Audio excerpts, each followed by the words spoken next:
Okay.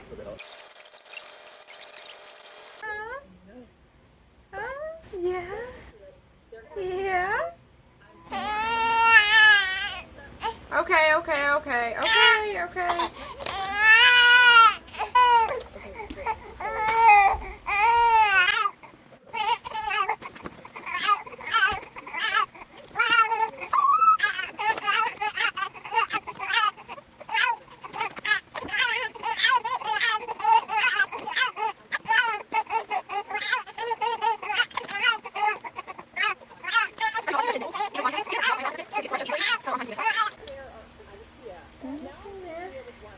I don't even know if this is recording.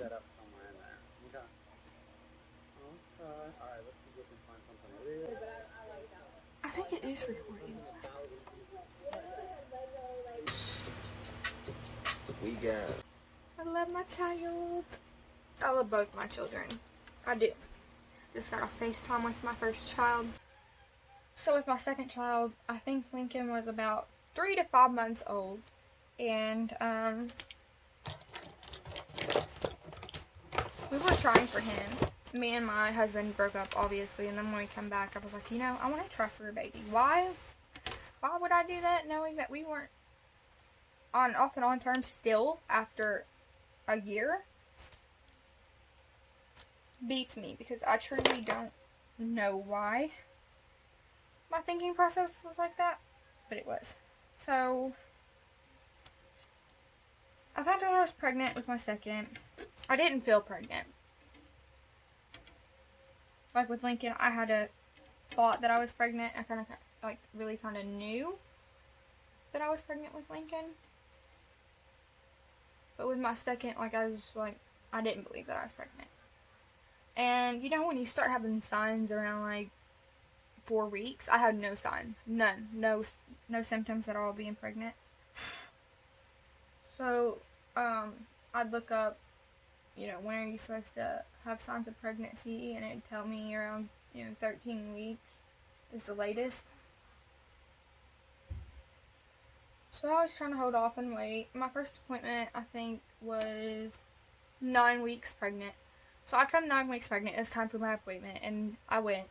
Got to see the baby. We got to, you know, hear the heartbeat and stuff. Not hear it, but we got to see it. I got to see it. So, everything was good, and I got more excited. I was like, okay, yay, you know, the baby's doing okay. And then it came time for my next appointment. And I was just waiting and waiting. I think I was like 10 weeks pregnant? I don't know. I don't remember, but I was like 10 or 11 weeks pregnant for my second appointment. And at that time, I was, you know, I had a suspicion, you know, something's wrong. Because in my body, I was like, I don't feel pregnant. I've had no symptoms, like, something's wrong, because I don't feel anything like I did with my first. Like, I don't have that feeling that I'm pregnant. So, I went to my appointment, and like I said, with COVID, you know, you're only allowed to have somebody in the doctor's appointment with you if you're having an ultrasound. Which I did have, but not in the big room. So, like, on the handhelds in the room, you're only supposed to be yourself. Like, the other person's supposed to stay in the car. So, my husband was out in the car with my second pregnancy. He was there for it. He was out in the car, just waiting for me to come back and, you know, update him about the pregnancy, how the baby's doing. So, the doctor comes in with the heartbeat thingy, and he's, you know, wiggling it around on my stomach, and he's like, I can't find anything. So I'm like, okay. So I was caught by concern. Like, I was scared, but I didn't think much. You know, sometimes they can't find it on that little handheld. So he brought out the handheld ultrasound, and I was already almost in tears by the time he come back, because I was hurt. You know, I was like, there's something wrong with my baby, you know. So he comes back, he's like, don't cry, don't stress yourself out. He said, I'm not that concerned right now. We're going to do this, handheld ultrasound, and then go from there. So he puts the thing on my stomach, and he sees the baby, but he doesn't he doesn't see a heartbeat. So as he's looking for a heartbeat, you know, and he's saying he don't see one, I'm obviously fighting my tears. I'll insert a photo of, you know, me fighting my tears. I was fighting my tears, you know, trying not to cry, trying not to get upset, just in case the baby was indeed okay. He said, we're going to move you to an ultrasound room. He said, because he said, well, not kinda, I'm very concerned that there's no heartbeat. So at that time, my heart sunk, and it still kind of does. I still want to cry telling you guys about this because it hurts. But my heart sunk. I was like, what do you mean there's no heartbeat? Like, what's wrong? So he moved me to an ultrasound room. I think it took about 30 minutes, but they didn't. It usually takes longer because it took like maybe 10 minutes. I'm exaggerating, but it usually takes 30 minutes. So it was an urgent thing. As soon as it got cleared, they put me back there. So once I was back in the room, he had an ultrasound tech, you know, do an ultrasound of my stomach, check the baby out, and they determined that there was indeed no heartbeat. He came in the room, and he was like, okay, so there's no heartbeat. And then he had to talk to me about how I was going to go about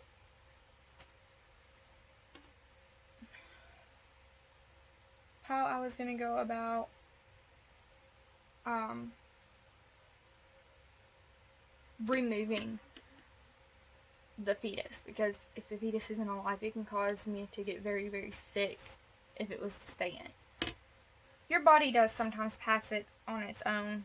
In some cases it don't, and you get pretty sure it's a D, and I don't know, it's a something. It starts with a D. So he said it's okay, you don't have to think about it right now at the moment. But you do have to let me know by the time you come back for your next appointment. So I did have a next appointment, but it wasn't a normal timed appointment. It was like a week. I don't even think it could have been, it wasn't a week. It was like 2 or 3 days I had to go back. And everybody was filling me full of false hope, which is the one thing I wish people wouldn't have.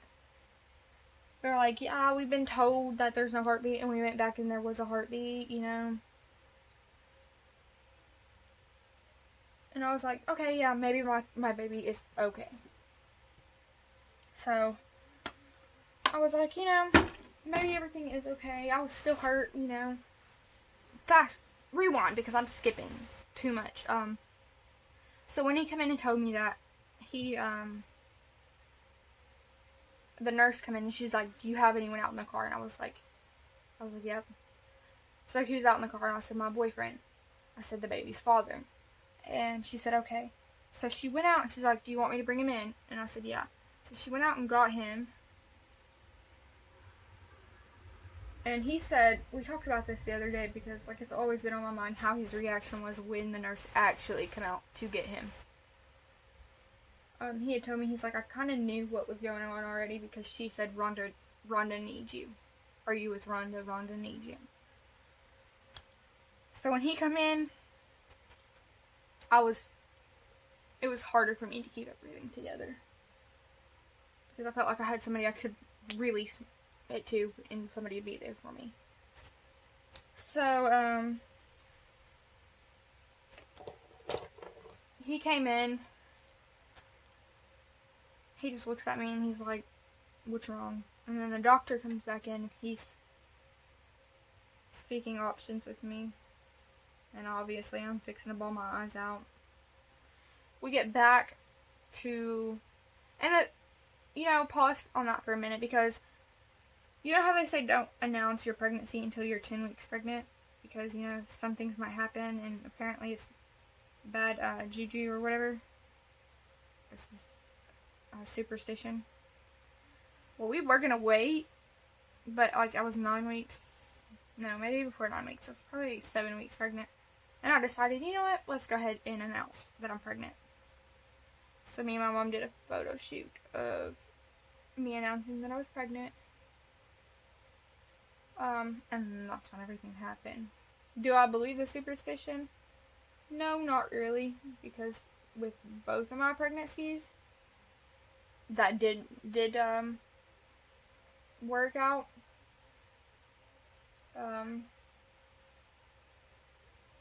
They were announced early. So no, I truly don't believe in the superstition. But I do wish, I think it's more of a thing, like, don't announce it just in case you had a miscarriage and you don't have to explain to so many people. Which is what I wish I would have done, because I wish I wouldn't have had to explain to so many people. But, so, and they couldn't tell me why I miscarried because it was so early. They said there was no way to detect why I miscarried. So it's time for me to go home with my husband and think about the options I had. The options I had to go about the miscarriage. And, he's trying to talk to me, you know, about it. And I was just in the car and I was like, silent. And he's like, babe, are you okay? I was like, obviously not. Obviously I'm not okay. And we went home. Well, he called his mom. She said, how'd the appointment go? And I don't remember what exactly was said because I was so hurt that I was blocking everything out. Like, I just didn't want to hear anything. He said something around the lines like, the baby didn't make it. And she's like, what'd you say? He's like, the baby's heartbeat, it doesn't have a heartbeat anymore. So, say hi to Tickles. So, we went home. I think we just went straight to my house, our house at the time, which is this house, which makes it extremely hard for me to live here, because I remember a lot of things of that time. So eventually, you know, I had to cope with it. I fell asleep, crying my eyes out, because I was expecting my baby. I was expecting to hear a heartbeat, getting to know how he or she was doing, and be excited. Well, I come home and cried myself to sleep.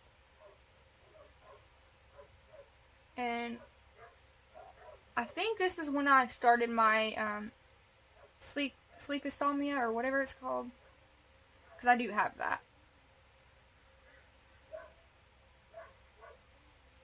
But anyway, so I think that's when that started, because when I woke up, I was waking up and I could hear something running through the house. Now at the time before that, we did have an animal inside the house, a dog, a lab. So I was thinking, you know, maybe somehow or another somebody let her in. And told Christopher, my husband, because I'd woke up and I was sitting there and I could still hear it, like, happening.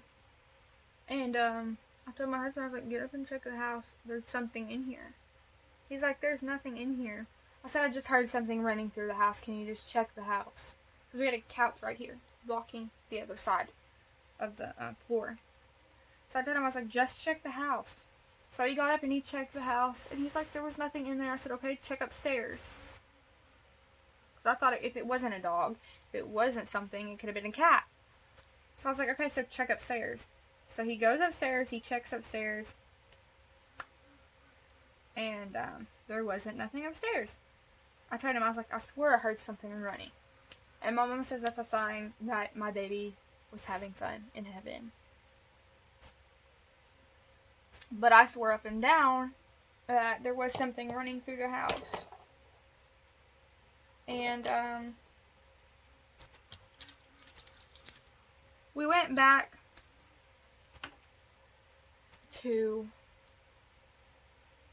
the doctor, and it was time for me to decide what I wanted to do about the miscarriage. So I decided, I had 3 options. Surgery, pass it on my own with no help, or medication. And I took the medication because I didn't want to wait weeks upon weeks to figure out when my baby was gonna come out of me.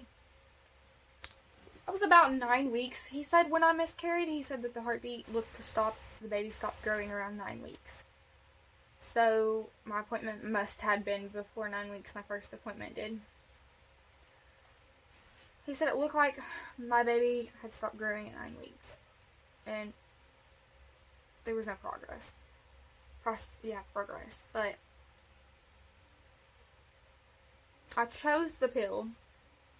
We got it. He said, okay, I'm calling it in. You'll take it and don't lay down. He said, you have to sit up. So I took it and I had to sit up the whole time. It's kind of like giving birth because of the pains. It's like really severe cramping. So I was just cramping really bad and it was really gruesome. Like, it's like a really, really bad heavy period. And, I don't know. There's so much I could talk about this story. It's bad. I wanted to eat, so I got up and was trying to cook me something. And not to be a TMI or anything, but you could feel the baby coming out. Like, the baby, not blood. Like, the sack. So, I went to the bathroom, and, I put, like, a bowl in the toilet, because I didn't want to pass the child, like, the baby in the toilet, because I just couldn't, I couldn't bear with the thought that I flushed my child down the toilet. So I put a bowl, and, the baby indeed was the baby, and it came out, along with a bunch of blood clots as well. So, called my mom, and I was like, passed the baby. And it was lonely because my husband's like, do you want me to go to work today, or would you like me to stay home with you? I said, you might as well go to work today, because regardless of you being here, regardless of you not being here, it's going to be hard. So, he went to work, and I did it alone. Not that it was his fault. Like I said, he did ask if I wanted him to stay. He really did want to stay and be there for me. But at the same time, I didn't want him to. I wanted to do it alone. But, so I did it alone.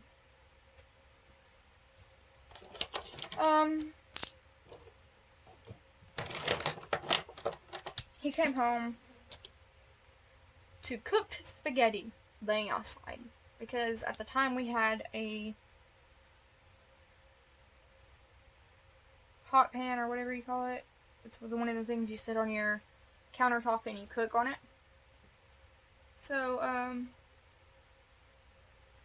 I cooked on it, and, my pan was way too small for all my spaghetti that I was trying to cook. Or no. It was mac and cheese that I was trying to cook. And it didn't turn out. I tried to eat it. I made him a plate, and I made me a plate before he came home. And I was eating it, and I was like, this is nasty. So I threw all of it out. Every single bit of it. I threw it all out. And, I then made spaghetti. Well, same problem. It obviously was not being cooked as long as it needed to be cooked. So, I threw it out as well after I tried to eat it. I don't think I ate that day.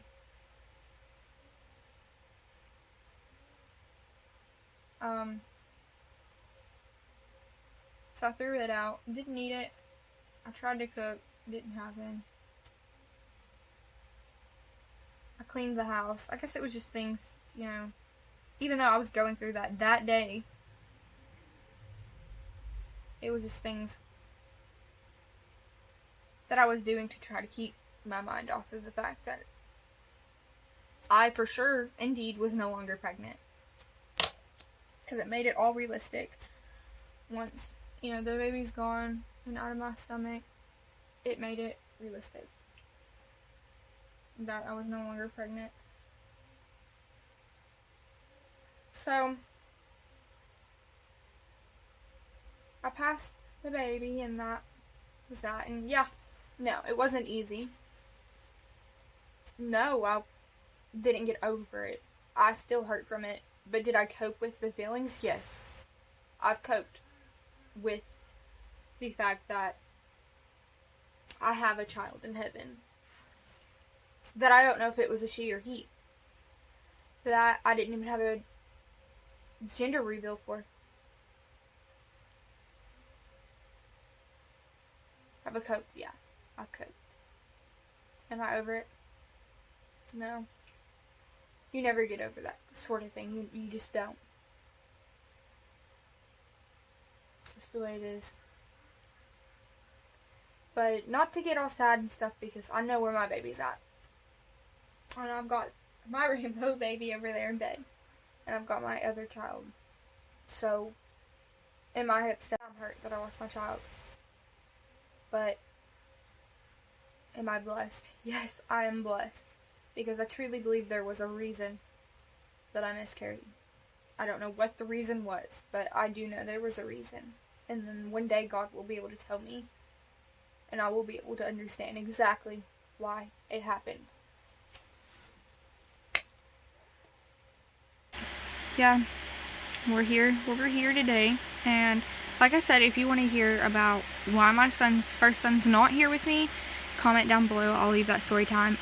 But anyways, I hope you guys liked the video. It's already probably too long, so I'm going to have to go ahead and upload it. But see you guys in the next one.